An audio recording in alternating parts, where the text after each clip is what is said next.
जयराम महतो भले ही बहुत चर्चा का विषय रहा हो, लेकिन अब उनकी पार्टी हिलती हुई नजर आ रही है। धीरे धीरे उनके पार्टी के जो नेता हैं वो पार्टी छोड़कर दूसरी जगह जा रहे हैं। ऐसे ही एक नेता हैं जेल कैंप के दीपक महतो, जो केंद्रीय महासचिव पद पर रहे हैं। वो आज आजसू का दामन थामे हैं।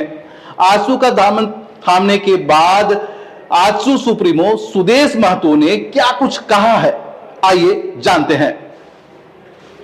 ये एक सुखद क्षण है मेरे लिए, मैं व्यक्तिगत मेरे अपने लिए भी, क्योंकि हमारा राजनीतिक जब जीवन एक आंदोलनकारी के रूप में प्रारंभ हुआ तो दीपक रांची के अंदर भी एक सक्रिय साथी के रूप में हमारे साथ रहे और इनकी सक्रियता और इनका आक्रामकता उस समय एक अलग अंदाज में होती थी। लगातार ये कभी अलग नहीं हुए, लगातार संघर्ष करते रहे हैं। संगठन और विचार के कारण एक अपने विचार का नेतृत्व लगातार करते रहे। बीच में ये नई पार्टी जो है उनका जनरल सेक्रेटरी बने और फिर रांची में शायद मुख्यालय भी नहीं कि अपने आवास में मुख्यालय बनाया। आज पुनः अपने विचारों को अपने पुराने आंदोलन और उस नाम के साथ फिर से टैग किया है। इनका विचार बड़ा स्पष्ट है कि वही गति पार्टी को देना चाहते हैं। दीपक आज उसी गति उसी आक्रामकता के साथ पार्टी में फिर से काम करने के उद्देश्य के साथ आज आए हैं। मैं दीपक जी का और इनकी पूरी टीम का, क्योंकि इन्हें वक्त कम मिला, लेकिन पूरी टीम का ये लगातार खासकर अलग अलग जिलों में लगातार इनका कनेक्शन बना रहता था। कहीं भी जाते थे तो दीपक आए थे, ये जिक्र होता था। तो मुझे विश्वास है कि सारे लोगों को कनेक्ट करने में और इस राज्य के गठन के उद्देश्य जो मैं लगातार कहता हूँ उसमें निश्चित रूप से ये अपनी आने वाली भूमिका खुद तय करेंगे।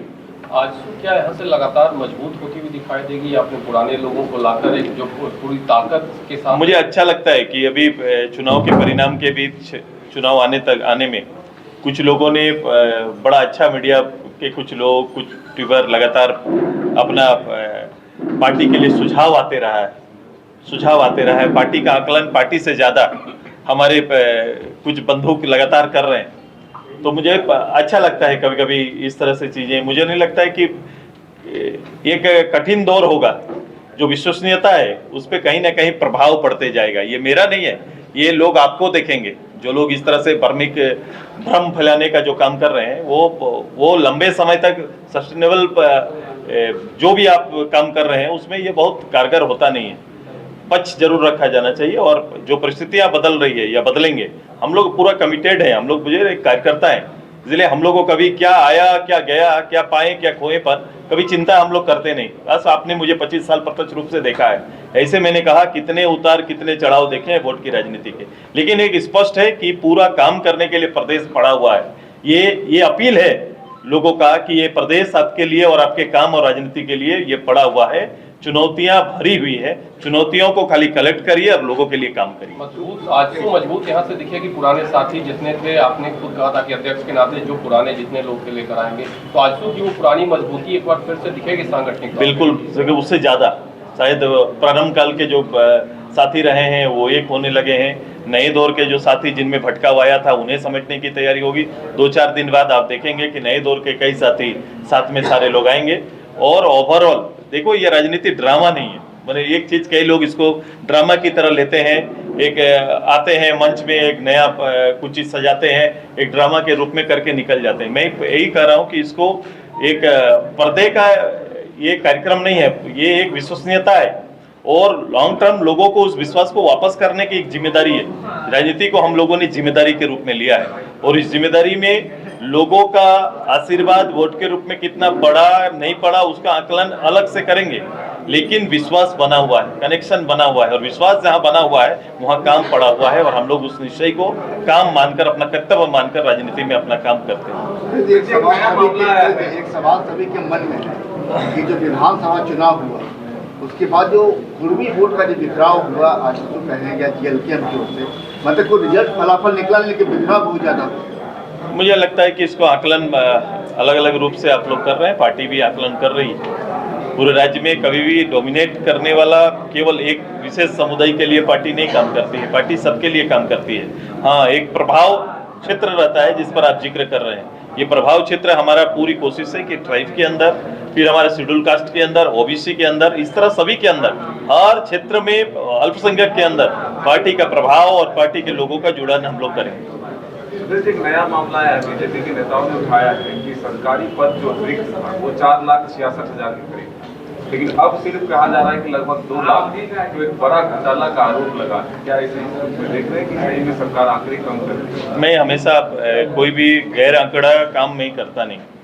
मैं राज्य के अंदर मैंने कहा था कि इस राज्य और वर्तमान सरकार को मैं 2-3 महीना पूरा समय हम देंगे। मैं उसी काल से गुजर रहा हूँ और ये बजट इनकी घोषणाओं को आफ्टर 6 ईयर मैंने 6ठा वर्ष में प्रवेश कर रहे हैं, 6ठे साल में प्रतिलक्षित कर रहा है कि नहीं, वो दिख रहा है कि नहीं, क्या ये इनका बजट का डिजाइन उसी ओर जा रहा है कि नहीं, इस पर हमारी नजर पड़ी हुई है। जहां तक रोजगार और बेरोजगारी का सवाल है, बेरोजगारी पर आने वाली सरकार 5 साल तक किस तरह अपने कर्तव्यों का निर्वहन की है, मैंने डाटा और आंकड़ा, मैंने चुनाव घोषणा पत्र जिस दिन पढ़ रहे थे मैंने कह दिया था कि सरकारी रूप से 10,000 लोगों को इन्होंने नियुक्ति नहीं कर पाए थे।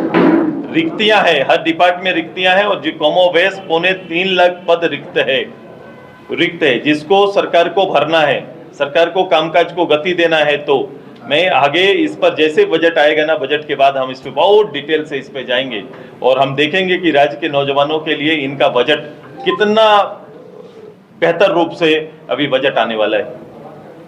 एक सवाल है कि एक अटकल बाजार है गर्म की आपके सांसद और विधायक ज्वाइन करने वाले, मैं तो कह रहा हूं कि जिन लोगों ने अपनी ओर से एक भ्रामक ये लगातार चल रहा है, ये दौर चल रहा है, मैं बहुत इन चीज को देख रहा हूं, एक भ्रामक दौर चला है और ये मेरी विश्वसनीयता नहीं, आपकी विश्वसनीयता पर सवाल हो रहा है कि विश्वास आप पर लोग कितना करे, ये आपका सवाल हो रहा है। हमारा दल, हमारी पार्टी, हमारे पदाधिकारी, हमारे सांसद, हमारे विधायक आपके सामने है। पूजा सिंघल की वापसी को आप बोल दीजिए, आप बोल दीजिए, कुछ पूछना है? दीपक को भी पूछने दीजिए। दीपक उनको दीपक को हम शुरू से आंसू किए थे तो लगा कि हमको यहाँ आना चाहिए और झारखंड का भविष्य के ये फिर से हमको एक लड़ाई लड़ने की आवश्यकता है, तो मैं आया यहाँ। तो जहाँ आप थे बिखराव की वजह से पार्टी को नुकसान हुआ मानते हैं, जहाँ आप थे और फिर अब आए हैं तो मजबूती देंगे, लेकिन नुकसान हो पाया क्या पार्टी को, बिखराव हुआ वोटों का? मुझे तो नहीं लगता है, इसलिए नहीं लगता है क्योंकि सबकी अपनी अपनी राय होती है। अगर वो जयराम जी अच्छा काम किए होंगे तो उनको वोट मिला, हमें खराब गया, हम मेहनत करेंगे अभी फिर से 29 के लिए हम तैयारी करेंगे। क्या विजन है, कैसे एकजुट करेंगे लोगों को? पुराना तेवर मांग रहे थे, वो कौन सा तेवर पुराना दौर का? एक सवाल बिल्कुल आपसे स्पष्ट है कि ऐसा क्या लगा कि आपको जयराम जी में पसंद नहीं आया, अब सुधीर जी आपको अच्छे लगने लगे? देखिए वो चीज़ नहीं है कि सुदेश जी और जयराम जी के यहाँ बात हो रहा है। हम झारखंड के जिस भविष्य को लेके हम पहले भी लड़े थे और आज भी लड़ने के लिए कोशिश कर रहे हैं, तो हम वहाँ पे नहीं कर पाते, इसीलिए मैं यहाँ पे आया। ठीक सर, जी सर, इधर कर